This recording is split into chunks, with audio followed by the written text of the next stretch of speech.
Greetings, members, one and all of the Salivation Nation. Are we witnessing Greshams Law in action again? Let's explore.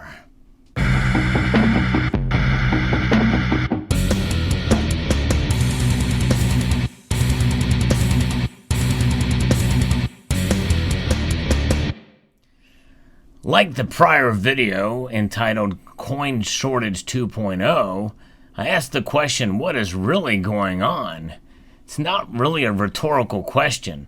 I was genuinely curious as to what you thought as to why there was a bottleneck or why it was very difficult to get coins, even though the United States Mint has been producing quite a large number of them. Some of you have posted some very insightful comments in that video, and it makes me wonder, are we witnessing a famous law that most of us understand, and has really to do more with precious metals than base money, base currencies such as, the coins that you see before you here. And these are really a part of what has been called base metal money and has been distributed and circulated about for, many, many years.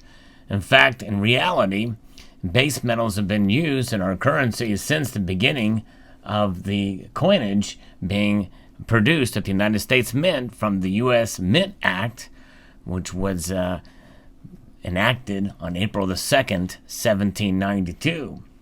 Our first coins from the penny, the cent, the first denomination, which the size of the coin was kind of like a penny, which is the British version, but the cent was first made in 1793.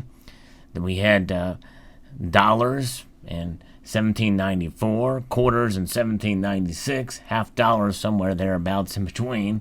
And since then, we've had those coins in circulation. But what has happened is, a lot of things have occurred since then, but mainly the largest was what happened in 1964, when Gresham's Law was definitely enacted. That's right. In 1964, these coins were taken out of circulation due to Gresham's Law. And what is Gresham's Law? Gresham's Law simply states that, bad money drives out good money from circulation. And this is silver. And silver coins, 90% silver, known as coin silver, they were driven out of circulation in 1964 due to the United States government mandating that the silver be taken out of our coinage. And so therefore, when that was removed, the silver was removed from the coins themselves. That means that people were hoarding up silver coins. And even Lyndon Baines Johnson kind of warned against doing that, saying there's going to be so many, they're going to be minting so many 1964 coins that there's really no reason to hoard it because, there's too much of it out there. And it did take a few years, but to prove this, he minted some 1964 dated coins in 1965 to further kind of deplete the supply of coins that they had in circulation. And the half dollar, it was a coin that continued to be minted in 40% silver from 1965 to 1969. In 1970, they were only produced for special mint sets. But nonetheless, that period of time when people were hoarding, and hoarding is a negative connotation, but really that was the beginning of the silver stacking movement. It just wasn't called silver stacking back then. People took this stuff and they set it aside. They said, we want to be able to preserve our wealth. And they knew that silver was valuable, more valuable than the denominations that were backing it. In fact, that's why it became too expensive for the mint to create. Silver prices were climbing up. So then we started to see, good money being driven out of circulation. because the bad money, the clad coinage, all the quarters, all the dimes and half dollars, well, they've got silver in them. So people were holding them back, driven out by the bad money, which is being produced to replace it. It's happening all across. So this is what's in effect right now. That's what we're doing. We're taking out this bad money, or this good money, and driving it away. Here's a dime that I missed. Let's take that out. Here's a silver quarter. We're going to take that out too. Now, it's very difficult. And you will see from time to time, people will locate some of the good money in coin roll hunting, and we've seen that. But whenever you see a channel do a coin roll hunt, that is an example of Gresham's Law in action. They are finding treasures of silver that is known as good money and removing it from circulation.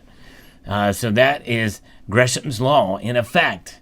But the video that I did about the coin shortage 2.0, and it's frustrating for many of us that are trying to make purchases with cash, like myself. And what do? When we go up to the counter and they say, well, hey, will you round up because we don't have any change? Of course, I want to say, well, will you round down because I don't want to have to pay more for something that I have to pay. Who wants to do that? Who wants to give Walmart or what other agency any more money than what they're charging us for a product?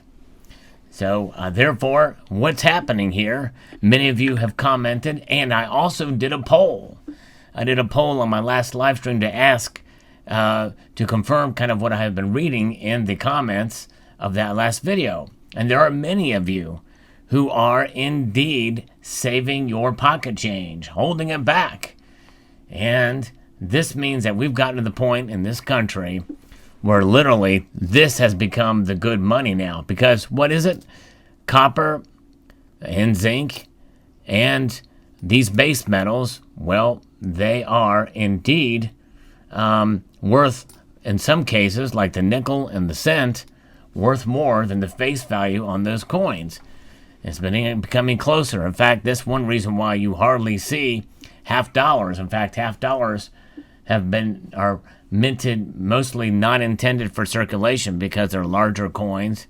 They're a little bit bulky, but also because they do contain more metal, save for 2021. I posted a video about that recently, and there was another time, I believe in the 90s, or sometime earlier when they were starting to produce a lot of half dollars, but you don't see them circulate as much.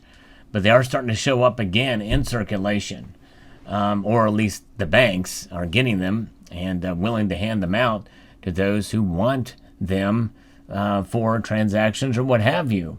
Very interesting indeed, but here we are in a state now where it's difficult to find pocket change in transactions.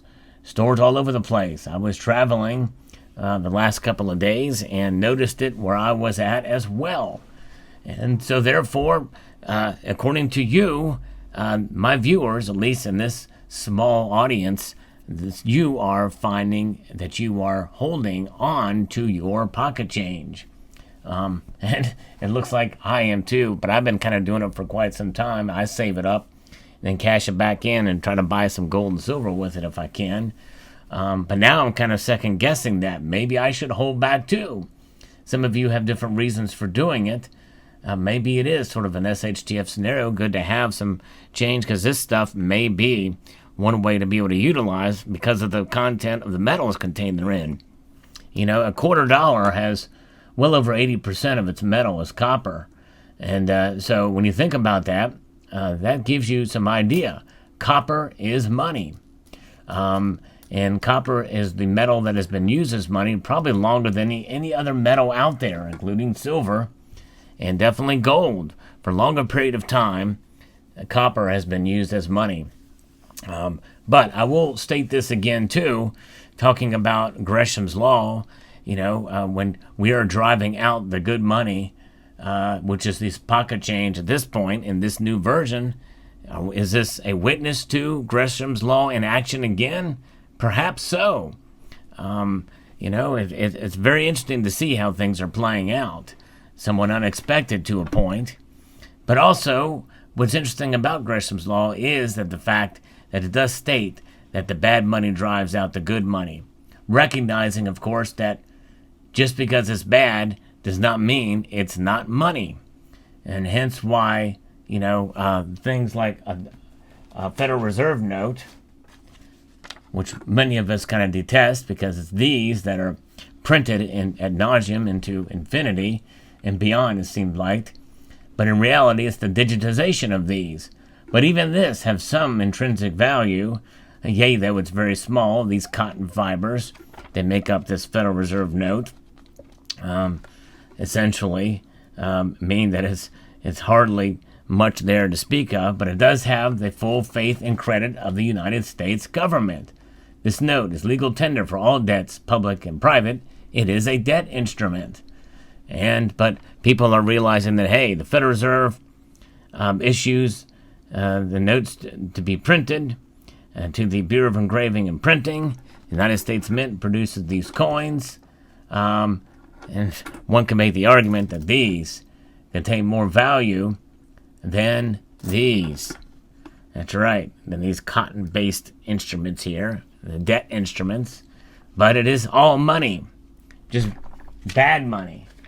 And I don't know about you, but I'm a bigger fan of good money, especially money like this. 1964 half dollar, Kennedy half dollar, 1 year these things were minted. Yea, though they were actually produced 2 years. That's right, the 1964 dollars were produced for 2 years. So Gresham's Law, in effect, again, is what I'm thinking. And I'm curious to see if you feel the same way.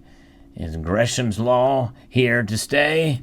Oh yeah, it always works its way through the system here.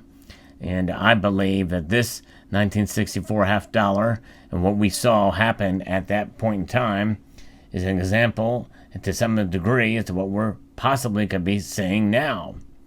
The bad money drives, or the good, or the bad money will drive out the good money from circulation. This is why you don't see these half dollars around anymore, for that very, very reason. So what are your thoughts? Are you saving your pocket change? Let me know in the comment section below. Do you feel like we are witnessing Gresham's Law again? I'd be very, very curious. Let me know, and I'd like to extend a multitude of gratitude to you all for taking the time to watch this video, and to encourage you to please rate, share, comment, and hoard!